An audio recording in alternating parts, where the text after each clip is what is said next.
Have you ever wondered if everything is truly empty, as Buddhism teaches, then how can karma be real? If the self is an illusion, if the world is impermanent, and all is void of inherent substance, why does cause and effect still bind us? Welcome back to the channel. I'm deeply grateful you're here.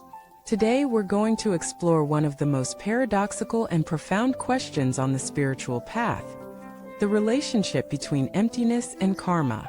This question has puzzled scholars, practitioners, and seekers for centuries. But within this apparent contradiction lies one of the greatest insights the Buddha ever shared.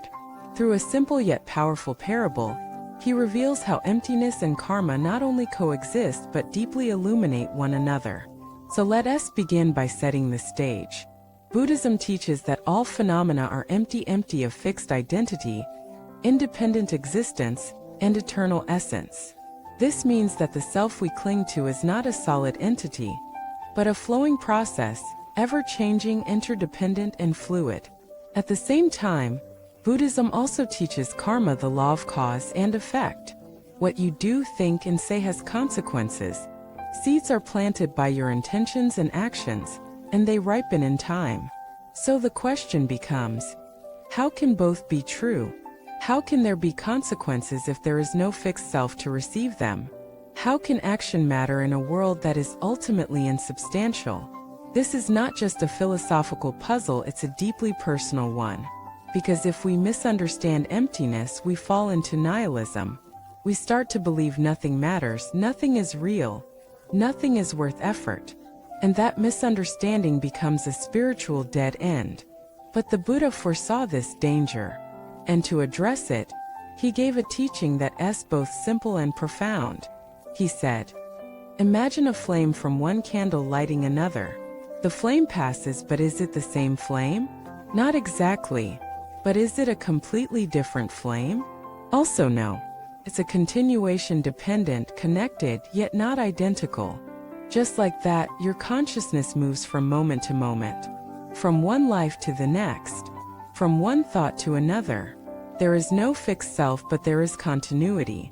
There is no permanent essence, but there is causality. The flame changes, but the fire remains. You are not who you were yesterday, but your choices from yesterday shape who you are today.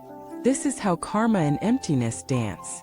Karma operates within the realm of relative truth, the everyday world of time, action, and identity. Emptiness reveals the ultimate truth, the lack of inherent existence in all of that. But ultimate truth does not cancel relative truth.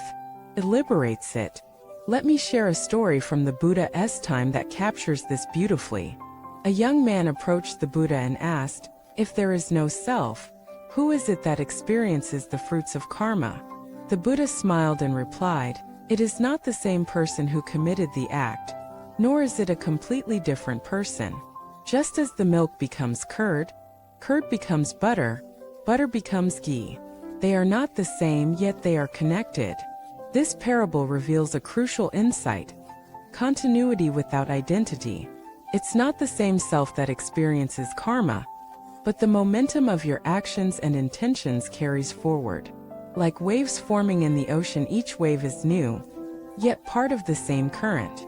So why does this matter?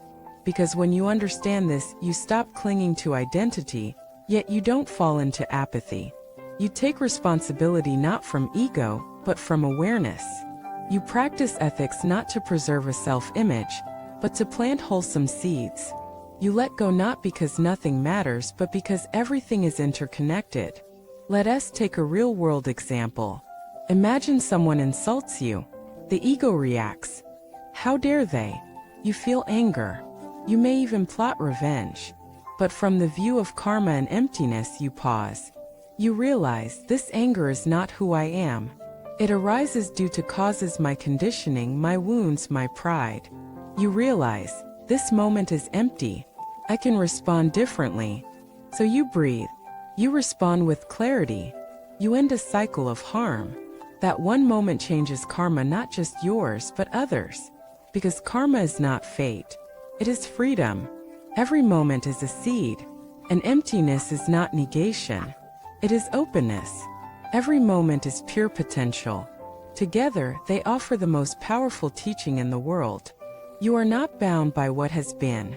You are shaped by what you choose now.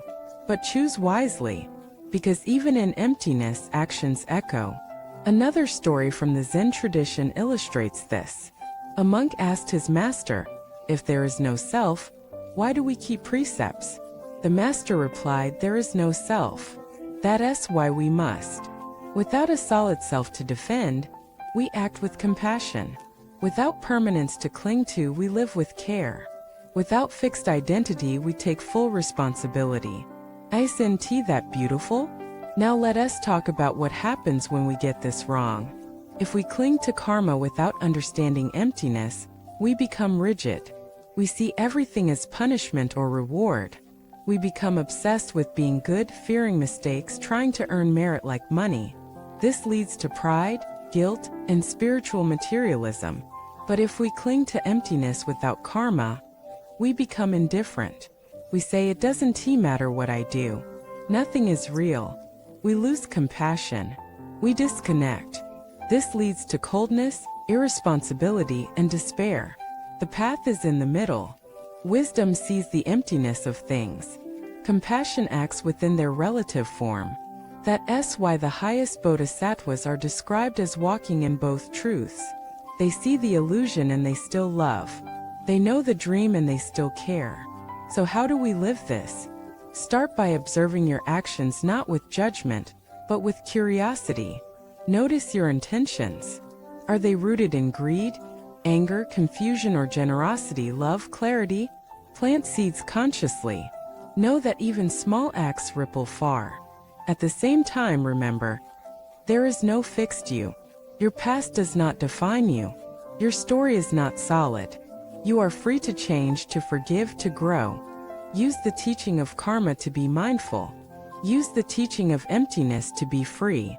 Together, they create a path of fierce compassion and fearless wisdom.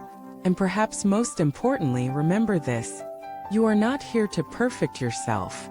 You are here to awaken from the illusion that you need to. When you let go of the idea of a permanent self and yet live as if every action matters, you touch the heart of the Dharma.